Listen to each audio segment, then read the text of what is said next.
see in their story in the Bible, the Philistines. The Philistines didn't go to heaven in the Bible, in the Old Testament. Would you say, hey, that's not fair. They were born a Philistine. They couldn't help not being born a Jew. So what would be the deeper moral here? The idea is whatever is the real alpha point, the real rally point, people are supposed to obey God through that point. And their parents are supposed to bring their children there. If their parents throw their kids off a cliff, you could say, hey, it's not fair. But it's how it's designed. And they come from a long line of people that knew how it was designed. So when we look at the word answer, what does the word play? Okay, the vowels are interchangeable. Val, El meaning Lord, also a Canaanite pagan rape cult deity, El.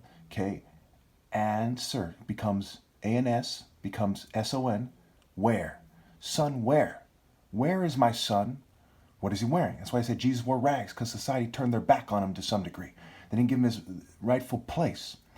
Okay, whether he rejected or not, it's symbolic of that. It's foreshadowing. So where is the top martial arts ever, the first and the last, in the spirit of the first alpha and the last ever me? What is he wearing? What is going on?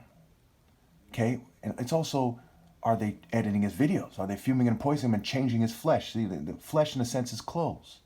So the answer to all of humanity and their offspring is ons, where, and son, where, S-U-N, and S-O-N. The sun in the heavens, not on earth. You should be thinking about how to get to heaven, not in earth. And S-O-N, the Son of God, is where? Where were you while I'm being persecuted, fumed, harassed, sexually harassed, racially harassed? What were you doing? And do you think the answer is to just kick back and say, oh, just let him get screened out. Maybe God will choose one of us? The answer is no. Where is the son God set apart as your leader, and how did you treat him? How did you raise your daughters? How did you encourage your friends and family and neighbors and fellow countrymen and fellow inhabitants of the earth?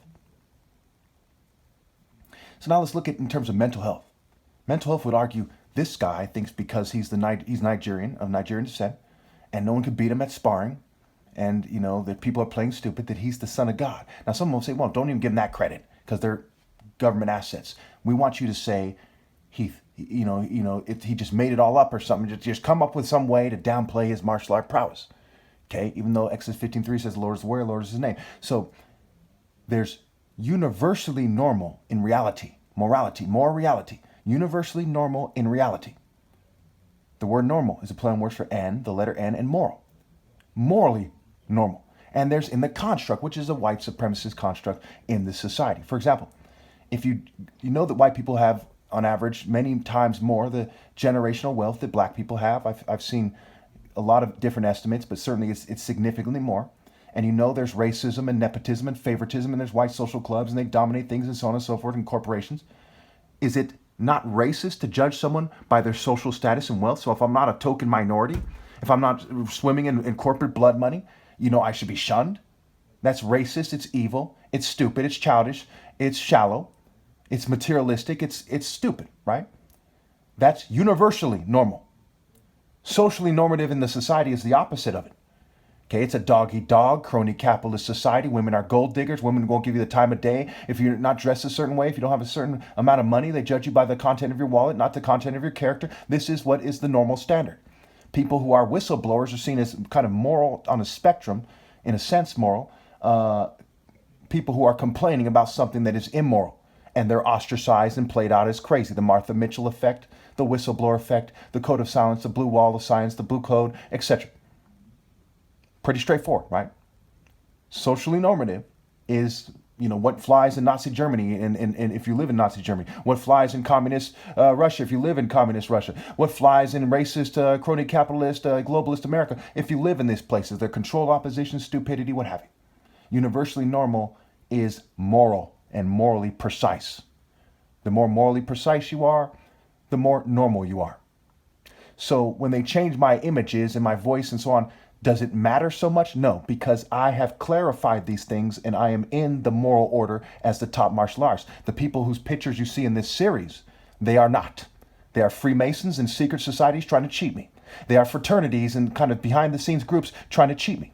They are assorted weirdos and conformists and people who lack the basic brain function that would allow them to shed their despicable cultures and seek normality in its true form with all of their heart. As you can see, I have triumphed over them philosophically, spiritually, morally, romantically, in terms of being a man, man to man. They don't want to see me man to man. They don't want to even tell the truth. They don't want to walk into the light. I walk in the light. I am the light. Can you imagine what they could possibly say in response? So I say to you all, where were you and what were you doing? Even if if you live in China or you live in Ukraine, you live somewhere across the world. What were you doing? Trying to save a country of this world when the nations all go down the realm of the dead? The wicked go to the realm of the dead. All the nations forget God. Ukraine, Russia, America, they're all wicked. It's all greater Babylon system. You can't buy or sell unless you accept the mark of the beast. Where? On the entire planet. Because they're all evil nations. So where were you when I was calling you to rally, and why? Are you like the Philistines from a long line of people who rejected the Igbo Royal African Falcon martial art order? Are you an Igbo who knows what's going on but rejects it? Like Judas or something? What were you doing and why? Like father, like son. No bad tree can bear good fruit. Don't these things testify against you? No one can be established through wickedness. No one can be established through rebellion against the king. For rebellion is an idolatry, and arrogance and divination are an abomination to the Lord.